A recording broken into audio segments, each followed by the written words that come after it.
Hi everyone, and welcome to Discovering Jumilla, the birthplace of Monastrell. I am David Martín, and I am based at our WSET head office in London. My main role here is to support our approved program provider network in the EMEA region. As many of you probably know, the Wine and Spirit Education Trust is the world's leading provider of qualifications in wines, spirits, sake, and beer. The WSET has over 50 years of experience in designing and delivering education and to help professionals and consumer enthusiasts to learn more about these products. You can take WSET qualifications in over 70 countries throughout a network of more than 800 course providers. If you are interested in finding out more about embarking on a WSET journey, visit wsetglobal.com. I would like to remind you that this webinar will be recorded and available to watch via the WSET Global Events Hub on YouTube. Please feel free to post your questions on the Q&A box, and we will try to cover as many as possible at the end of the session. Today, our wine expert is Carolina Martínez Origone. Carolina is an agricultural engineer, graduated from the Polytechnic University of Madrid, and holds a Master of Science in Agri-Food Marketing from the International Center of Advanced Agronomic Mediterranean Studies of Zaragoza. She has experience in agri-food research studies, and her main expertise is related to geographical indications. She has held positions in the European Commission and in the Spanish Ministry of Agriculture. Since 2017, she is the manager and general secretary of the Jumilla PDO Regulatory Council. Ever since, she has worked with the aim of modernizing this historic wine region with a firm belief in the potential of its wines and the distinctive features of the land. Carolina, thank you very much for joining us today. Thank you, David. Good afternoon, everyone. Thank you for being here at this bite-sized webinar on Jumilla wines. I would like to apologize for this voice I have today. I am quite aphonic. My voice is usually nicer, but we've been having very cold days here in Jumilla. So, well, the cold finally caught to me, and here I am with my voice so. Excuse me if I'm not as clear as I would love to be. I would like to take this opportunity as well to happily announce that the Jumilla Wine Council is launching the first Jumilla educator course in collaboration with the WSET. So a group of WSET educators will visit Jumilla next June for a 3-day course, intensive course. So if any of you is interested and are already a WSET educator, please get in touch with us. You can do it in the chat box, so David can send you some information about this course. That being said, let's start this bite-sized seminar and talk about Jumilla, and I hopefully, well, you after this seminar you will have a good amount of knowledge about our beautiful region. What we'd like to communicate to educators, what's so special about Jumilla wines? Well, here are the 5 pillars we believe that Jumilla really is incredibly good at. Well, first of all is the exceptional terroir we have in Jumilla, with the combination of our very unique climate and soils and viticulture. All this makes a very, very unique region in the wine sector. Then, of course, Monastrell and our very old vine Monastrells. Jumilla is known for Monastrell wines, and I will later tell you why this is. Also our ungrafted vines. This exceptional terroir I told you about is behind the existence of these ungrafted vines we still have in Jumilla, and which give place to some of our most premium and exceptional wines. And then, of course, organic and sustainable practices regarding agriculture. Jumilla is probably one of the most important regions in the world in terms of organic farming and sustainable viticulture.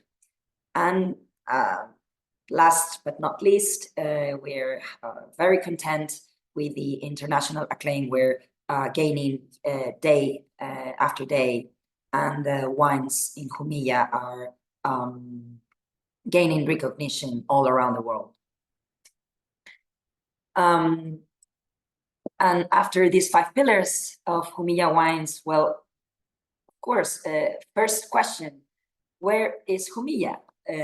Some of you may know, but maybe most of you are not sure where Jumilla is, a part that is a Spanish region. Well, as you can see in the map of the Iberian Peninsula, Spain and Portugal, you go more to the southeast, there we are, Jumilla, straddling 2 Spanish regions, Castilla-La Mancha and the Murcia region. The territory is formed by 7 towns that are 6 of them are in the Albacete province, and 1 of them, which gives names to the region, is in the Murcia region. You can see that we're close to the Mediterranean Sea, only about 100 kilometers, but yet inland. And this inland feature is what really make our climate and the viticulture here so special. Some figures to go on Jumilla. Well, this is a very old wine growing region that can go back millennia, talking about the history of wine and vineyard here in the area. But formally, as a DO, the DO was established in 1966, so we're over 50 years old. There are over 20,000 hectares of vineyard, so it's we hold quite a good amount of vineyard in our region. Over 1,400 growers, 38 wineries, and last year 20 million bottles were sold around the world. Our first market is Spain, but Jumilla wineries are very committed to international markets, and 65% of the wines are exported to over 90 countries. Our main markets are the US, Germany, Canada, UK, and China. So when I was talking about this exceptional and unique terroir, the first culprit can be climate. Climate in Jumilla is very, very special. As I said before, we're now in the coldest weeks of the year. We have this continental climate, which means that we have these very cold winters, but very, very hot summers. Yet we have some Mediterranean influence, of course, that comes from this 100 kilometers distance to the Mediterranean Sea. And also this Mediterranean component is the aridity we have in our region. We can call our semi-arid climate. This is because we have very, very scarce rainfall. Per year, the average can go around 300 millimeters per year. Yet last year, we only received 140, 150 liters during 2024. This is the 3rd year in a row we're suffering a very, very severe drought. So if the climate is already arid, you can imagine what these past 3 years have been like. It's a very windy area as well. which is good in a way because it keeps the vineyard very healthy. And combined with the scarce rainfall, well, this is great for the vineyard to avoid any kind of pests and problems. And it's a very, very sunny area, over 3,000 hours of sunshine per year, which our Monastrell adores, absolutely, and that's why it thrives in Jumilla. In this map, this climate map, you can see that there are 5 climatic zones in our area. The average rainfall can go from zone A with less than 300 millimeters to zone E over 400 millimeters. And the same thing happens with temperature. It's quite extreme between zone A and zone E, but most vineyard is located in the medium part of these figures, in zones B and C, which are the green and yellow areas of our region. With this around 15 Celsius degrees and 300 millimeters of rain per year. Our landscape is also what makes our terroir very distinct. You know how terroir is topography is a very important part of terroir, and our landscape is very unique in the sense that we are surrounded by mountains with peaks that go almost to 1,400 meters above sea level, and wide valleys surrounded by these mountain peaks that come from the Viticulture mountain range. This gives place to an incredible array of sites for vines with different altitudes, slopes, and sun exposures. Most of the vineyard is located at medium to quite high elevation. The average is located at around 600 to 800 meters above level, but we can find some vines above 1,000 meters and some vines in the southern part of the region below 400 meters above sea level. Sorry. We also like to talk about our shaded vineyards, which receive at least 20% less solar radiation than average vineyards, and which many wineries and wine growers are now turning their eye towards these shaded vineyards in view of climate change. Regarding soils, well, we have this is a big area, big region, so we find quite big soil diversity of different geological origins, but we can say that most of them are of calcareous origin. Sandy soils and gravel of calcareous origin are frequent in the lower parts of the foothill, with sandy and loam textures. Medium high to high soil depth, which is very important for the plants to explore with their roots deep into the soil to try to achieve the very little humidity we have in Jumilla. Another aspect of our soils is the very high calcium carbonate content, with frequent petrocalcic horizons, which give place to this cooling vessel effect that maintain the soils cool during the scorching days of the summer months. Another important aspect is that the available water holding capacity is medium to high, which is also very the key, I would say, the key to our plants being able to survive with so little rain. That the little rain that comes from the sky is very well maintained in our soils. Here you have very nice pictures of some soil pits that we have been conducting a soil study in our region.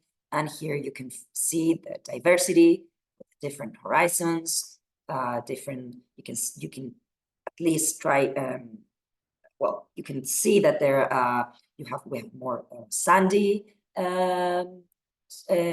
soils, some clay, very deep pits, which give our vineyard the opportunity to thrive. Another aspect that I would like to go around is why our vineyard is so special. The very low yields we have, less than a kilo in very old vines. The big amount of old vineyard we have in Jumilla, around 20% of the vineyard is over 30 years old. Most of them is red grape varieties, and of course 77% is Monastrell, which is why we call Jumilla the birthplace of Monastrell, which is the title of this seminar, right? And this over 1,000 hectares of Pie Franco or engrafted vines that still thrive in Jumilla. We also have other grapes apart from Monastrell, of course, as you can see in this slide, red grapes such as Garnacha Tintorera, and some other such as Tempranillo or Syrah, and white grapes such as Airén, Macabeo, Merciguera, Malvasia, or Moscatel, which are indigenous to the region, and some others that have been planted in a region for over decades. The way farmers manage their vineyards is also essential to the uniqueness of our region. Viticulture here is represented by bush vine or gobelet prune vines. Over 80% of our vines are use this system and this management. Over 75% is dry farmed, and the other percentage is very low support irrigation. The density of the plantings is really, really low, which this big spacing between the hectares between the vines is also to prevent water competition from neighbor vines. And all these give the perfect conditions for organic farming, this aridity of the climate, this windy, this low density plantings. And this means that we have very low inputs, some animal manure, mainly goat or sheep manure every 2-3 years, mostly no irrigation and no chemicals whatsoever. Regarding soil management, what is normally used is superficial tillage after rain to break capillarity and help retain water. And Monastrell, please, finally, we're reaching the slides on Monastrell. Milla is the birthplace of Monastrell, as our title says. Monastrell is what you know in French as Mourvèdre. We like to promote the name Monastrell because we firmly believe in its name. We think it's also quite sexy word compared to Mourvèdre. And why not? It's a Spanish name, and we know that it was born here in Spain, and then it traveled by boat to the southern part of the Rhone Valley. And here Jumilla holds over 25% of world Monastrell. So yeah, that's why we proudly call ourselves the birthplace of Monastrell. And this is an incredibly genetic reservoir that we want to protect and try to promote as well around the world. It's definitely the best adapted variety to our local terroir. It's climate change resistant. It can resist scorching days in August and July, droughts such as the one we're suffering in this past 3 years. It's a very erect, it grows quite vertically, which is great for also being healthy and not touch the ground. And it's a long cycle variety, is late budding and late ripening, meaning that harvest, Monastrell harvest can go in the northern and higher parts of the Jumilla region. It can go over good weeks past October, last days of October. Normally, we can still be harvesting Monastrell. And this continental climate with the ample diurnal temperature differences is what ensures that acidity is maintained compared to the Monastrell you find closer to the sea. And this is what gives also aging potential and the versatility to our red wines and rosé and sweet wines. As I said before, we hold a very good amount of old and grafted Monastrell. 90% of our old vines are Monastrell. They're shortly pruned. They're most of them ungrafted. And they are adapted to an incredibly high active carbonate content, up to 28% we have found in our soil studies, which normally no commercial rootstock could survive in with this amount of active carbonate content. Here you can see a short overview of the past vintages. The 2020, sorry, I don't know why you cannot see in the slide, was excellent as well. 2021 and 2022. That's the year when the drought started, and 2023 was very good, a little below excellent, and 2024 we're still seeing what it's going to look like in terms of quality. 90% of our wines are red. We have many 100% Monastrell wines, but we also work with coupage with other international or local varieties. Sure, you have seen the coupage of Monastrell and Garnacha, of Monastrell and Syrah, Monastrell and Cabernet Sauvignon. It's behind us some of the most famous wines in our region. And we also have varietals that are not Monastrell, which are a minority, but which are really good as well.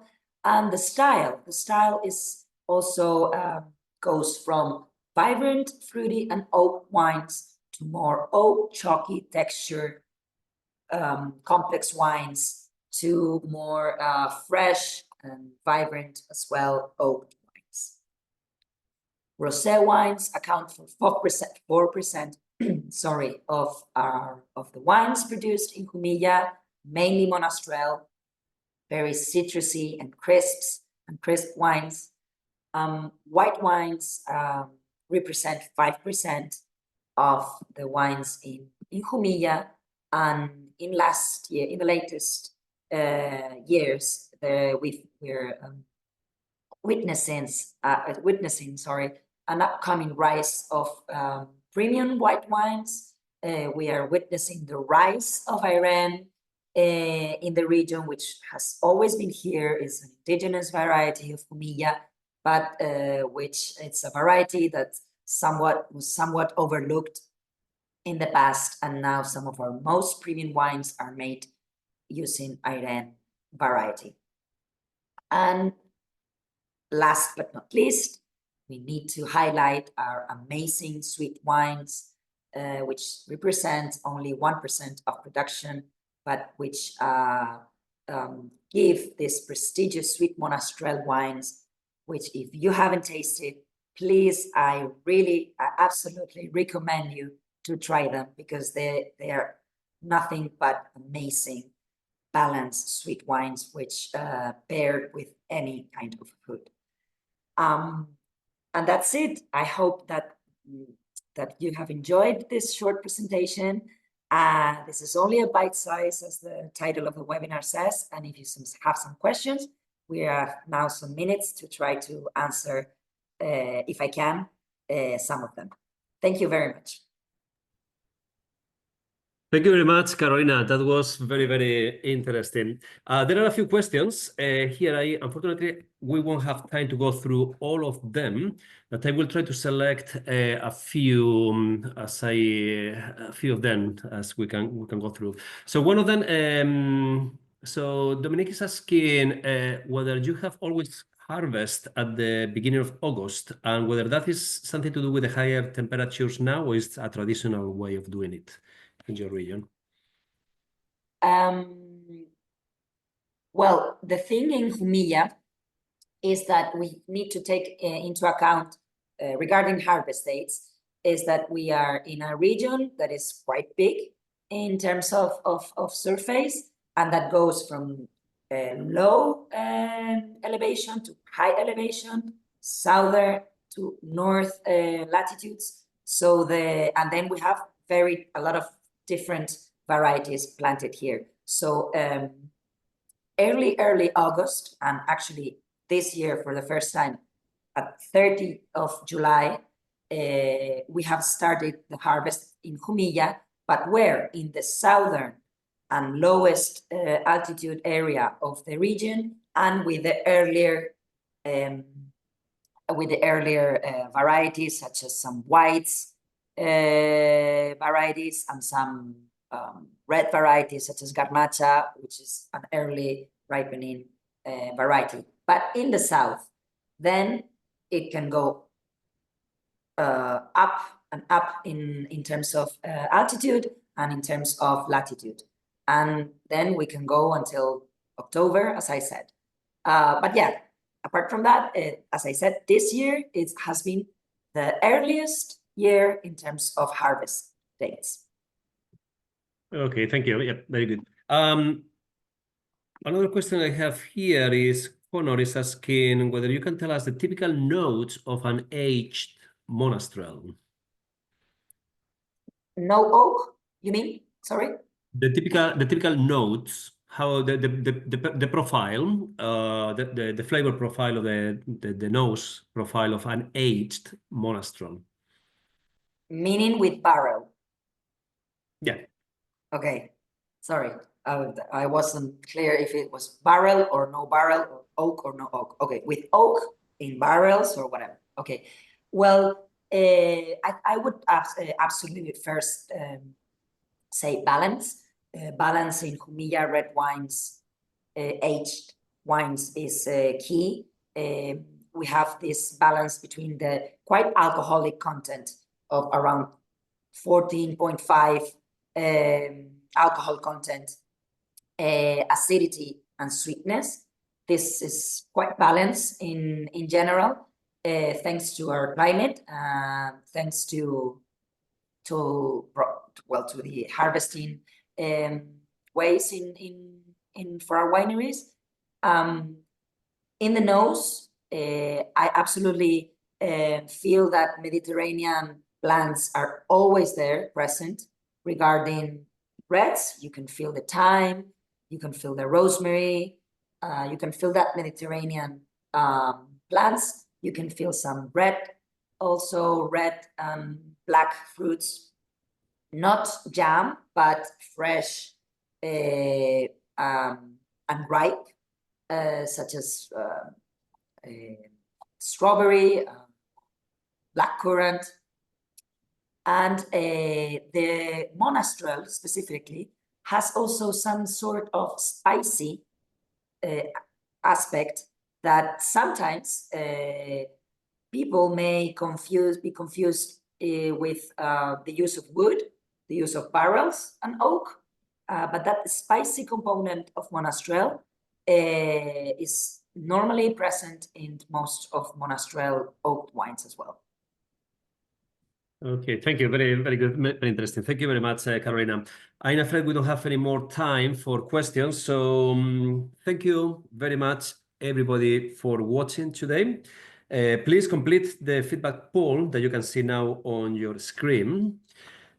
The recording of the session will be emailed to everyone, as well as being available to watch on the WSET Events Hub on YouTube, where you can catch up on all our previous events. Thank you very much. Yep. Carolina, thank you very much Thank for you. coming today. And yeah, thank you very much. And to find more and sign up for our wine, beer, spirits, or sake courses, please visit our Where to Study page at wsetglobal.com. Thank you, Carolina. Bye. Thank you, everyone.